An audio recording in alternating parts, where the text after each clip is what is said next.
There are two Mary Coopers. There's the one you met first, if you came in through the Big Bang Theory. Sheldon's mother. The sharp, judgmental, Bible-quoting woman who shows up in Pasadena and is rude to his friends, looks down on everyone, and uses her religion like a weapon. That Mary is hard, cold, a little mean. And then there's the Mary in Young Sheldon, and she is a completely different person. She's warm. She's fierce. She's funny. She is the single toughest, most loving mama bear in the entire show. A woman who would walk through fire for her kids. So here's the question almost nobody asks. How? How does that warm, fighting woman turn into the hard, bitter one? What happened to Mary Cooper between these two shows? By the end of this video, you're going to know exactly what broke her. And it's going to change how you see every harsh thing she ever said. Here's the part that got me. There's one specific betrayal. Not from a stranger, but from the place Mary trusted most in the entire world, that starts turning the soft Mary into the hard one. We'll get to it. There's also one man, and it's not her husband George, that Mary very nearly threw her whole marriage away for. And what almost happened with him tells you just how alone she really was. Hold that thought. And there's the thing Mary spent her entire life terrified of losing. She built her whole world around keeping it safe. And she lost it anyway, in an instant, with no warning. That loss is the final crack. We'll get there. Hey, grab a seat at Cooper's house. So let's start with who Mary actually is, in Young Sheldon. Because if all you know is the Big Bang version, you have never really met this woman. Mary Cooper is the heart of the Cooper family. Full stop. George might be the dad, Meemaw might be the wild card, but Mary is the engine that keeps the whole thing running. She cooks, she cleans, she works, she worries, she prays, she fights. She holds 4 other people's entire lives together, with her bare hands, every single day. And her faith is the center of all of it. Mary is a devout Christian. She loves God, she loves her church, she loves her community. For Mary, faith isn't a costume she wears on Sundays. It's the ground she stands on. It's the thing that makes sense of a hard, confusing world. When life gets scary, Mary prays. When life gets good, Mary thanks God. Her belief is the spine of her whole life. And here's what I want you to really see. That faith makes her strong. It's not a joke. It's not her being simple. It's the source of her courage. Because watch how Mary fights for her children. Especially Sheldon. Sheldon is this strange, brilliant, impossible little boy that the whole world doesn't know what to do with. Teachers want to get rid of him. Other parents whisper about him. The town treats him like a freak. And Mary? Mary stands between her son and all of it. Every time. She marches into that school. She takes on principals, teachers, anybody who tries to push her boy down.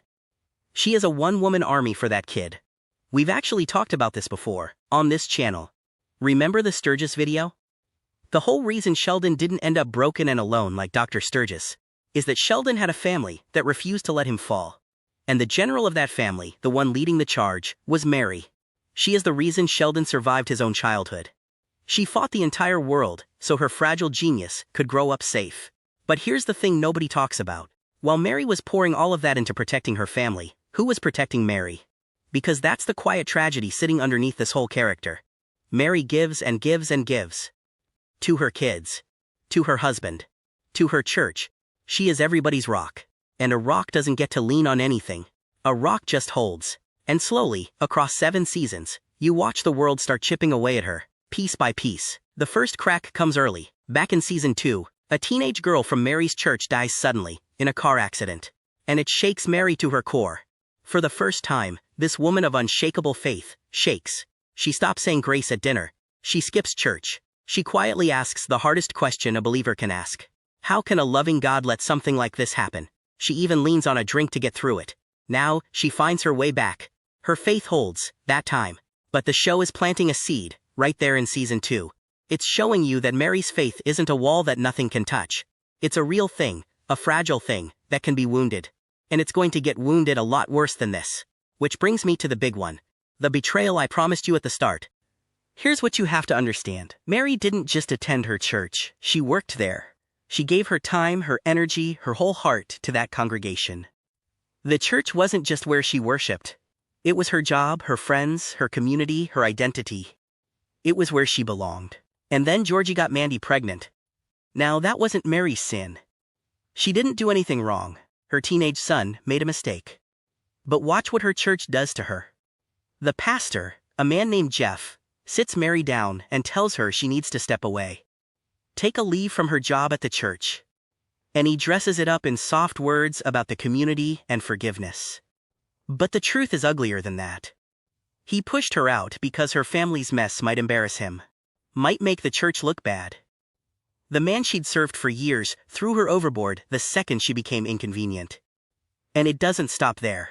The community she gave her life to starts treating her cold. People whisper. People judge. The woman who showed up for everyone, who brought the casseroles and ran the events and prayed for every sick member, suddenly finds herself on the outside, getting punished for a thing she didn't even do. Sit with how cruel that is. Mary's whole life was built on the idea that if you're good, if you serve, if you believe, your community will be there to catch you when you fall. And the first time she actually needed catching, they let her drop. The very place that was supposed to be her safe harbor became one more place that hurt her. That's the moment the soft Mary starts to harden. Right there, you can almost watch a little light go out in her, because something inside her just learned a brutal lesson. You can give people everything, and they'll still turn on you the minute you stop being useful. And here's where it gets even lonelier. Let me close that second loop now. Through all of this, Mary's marriage to George is quietly straining. The two of them love each other, but they're so different. George is earthy and practical, and not religious. Mary lives and breathes her faith. And when the hardest season of her life hits, Mary doesn't really have George to lean on the way she needs to. He doesn't speak her language. He can't meet her in the place where she's hurting. So she finds someone who can. A younger pastor named Rob. And Rob gets her. He speaks her language. He understands her faith, her struggles, her loneliness, in a way her own husband just can't. And slowly, the two of them grow close. Too close. The show is very careful here, and so am I. They never actually do anything. They don't cross the line, but both of them know. There's an attraction there. A pull. A what if, hanging in the air between them. And think about what that really means. Mary Cooper, the most faithful, most committed woman in the whole show, the one who'd lecture anybody else about right and wrong, found herself tempted to walk away from her own marriage. Not because she was wicked, but because she was starving. She was so lonely, so unseen, so unsupported in her own home, that another man, simply paying attention to her, almost pulled her whole life apart. That's not a villain. That's a drowning woman reaching for the nearest hand. And it tells you everything about how alone Mary really was, even in a house full of people who loved her. And then comes the thing she was always afraid of. Here's what you have to understand about Mary. Her entire life was one long act of trying to keep her family safe. From the world. From sin. From harm. From loss. She prayed over them. She worried over them. She built fences around them. If she could just believe hard enough, love hard enough, control enough, then nothing bad could get in. That was the deal she thought she had with the universe. And then one ordinary day, with no warning at all, her husband George goes to work and has a heart attack. And he's gone. Just like that. The man she'd built her whole life with.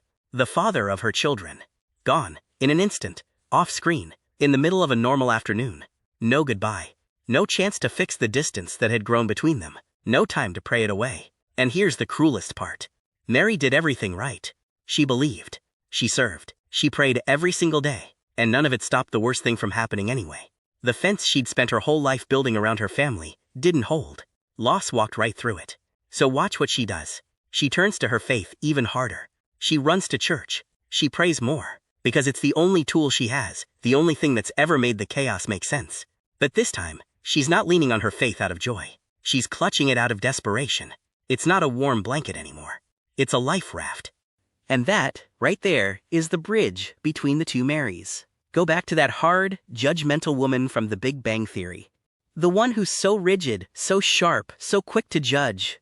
For years, fans thought that was just who Mary was. A close-minded, difficult woman. But now you know the truth. That's not who she was. That's who she became. That bitterness? It's scar tissue. Every harsh word, every rigid judgment, every cold remark to Sheldon's friends. That's the armor of a woman who got wounded over and over in the exact places she trusted most. Her church betrayed her. Her marriage left her lonely. And then death took her husband with no warning at all. The soft, fighting, hopeful Mary got hit so many times that she finally hardened into something that couldn't be hurt again. She gripped her faith tighter and tighter, not because it brought her peace anymore, but because it was the last thing she had left to hold. And somewhere in all that gripping, the warmth got squeezed out. The believer who once skipped church to honestly wrestle with her doubts turned into a woman who used her beliefs like a shield. And, sometimes like a weapon. The Big Bang Theory showed you the scar. Young Sheldon showed you the wound. So who's the villain of Mary's story? It's not George. It's not the church exactly. It's not even God. It's a belief. A quiet, comforting lie that a lot of good people carry. The belief that if you're just good enough, if you serve enough, love enough, believe enough, control enough, then you can keep the people you love safe. That faithfulness is a fence that keeps loss out. Mary built her whole life on that belief. And life, in the cruelest way possible, proved it wasn't true. Bad things came anyway. The girl from church still died. The community still turned on her. Her marriage still strained. Her husband still dropped dead on an ordinary afternoon. No amount of goodness bought her safety from any of it. And that's the heartbreak of Mary Cooper. Not that she had too little faith, but that she asked her faith to do something it was never meant to do. To be a wall against all pain. And when the wall failed, it didn't make her doubt. It made her hard. So the next time you watch Young Sheldon, watch Mary. Really watch her. Watch how hard she fights, how much she carries, how rarely anyone fights for her. Watch the church let her down. Watch George miss her. Watch the loneliness pile up, year after year, on a woman who never once asked for a thing back. And then remember the Mary you'll meet later, in Pasadena. The hard one, the judgmental one. And understand, finally, that she earned every inch of that armor the hard way. Once you see it, you can't unsee it. The meanest version of Mary Cooper is just the most heartbroken one. So I want to know what you think. Be honest with me. Was it the church that broke Mary? Was it losing George? Or was it just a lifetime of being everyone's rock and never getting to lean on anything herself? Drop it in the comments. I read every single one, and this one I really want to hear your take on. And hey, one real thing before you go. If there's a Mary in your life, somebody who holds everyone else together, who's always strong, who never seems to need anything, maybe check on her this week. Ask her how she's really doing. The ones who carry everyone are usually the ones nobody thinks to carry. Don't let her hold it all alone. That's it from me. Stay here at Cooper's house. We've got more of these people to break down, and I'll see you in the next one.